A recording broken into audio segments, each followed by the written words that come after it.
Assam cricket সন্থাৰ উদ্যোগত আয়োজিত অসম প্ৰিমিয়াৰ লীগ আমাৰ ৰাজ্যখনৰ ক্ৰীড়া ইতিহাসৰ বাবে এটা ইম্পৰ্টেণ্ট মাইলষ্টন। আমি সকলোৱে IPL দেখিছিলোঁ আৰু IPLৰ সফলতাও আজি আমি সকলোৱে দেখা পাইছোঁ।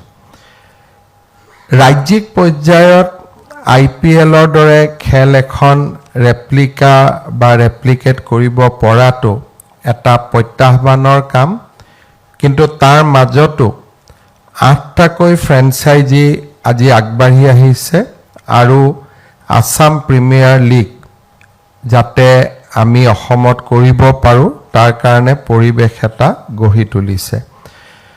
মই ফ্ৰেঞ্চাইজিসকলক ধন্যবাদ জনাইছোঁ আৰু অসম ক্ৰিকেট সংস্থায়ো গ্ৰহণ কৰা প্ৰত্যাহ্বানৰ বাবে তেখেতসকলকো মই ধন্যবাদ জনাইছোঁ।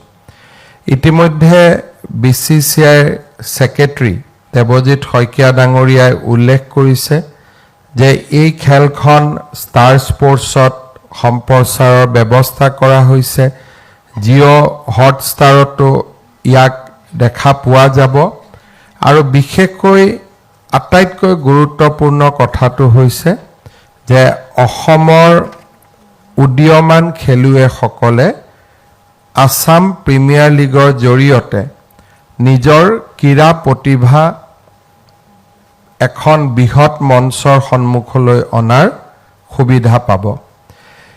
এই খেলখনৰ সুবিধা লৈ আমি নিশ্চিত যে ইয়াত বহুত যি টেলেণ্ট আজিলৈকে আইডেণ্টিফাই হোৱা নাছিল তেনেকুৱা টেলেণ্ট আমি আইডেণ্টিফাই কৰিব পাৰিম আৰু লাহে লাহে তেওঁলোকক আমি ভাৰতীয় দল বা IPLলৈকেও আমি প্ৰমোট কৰিব পাৰিম।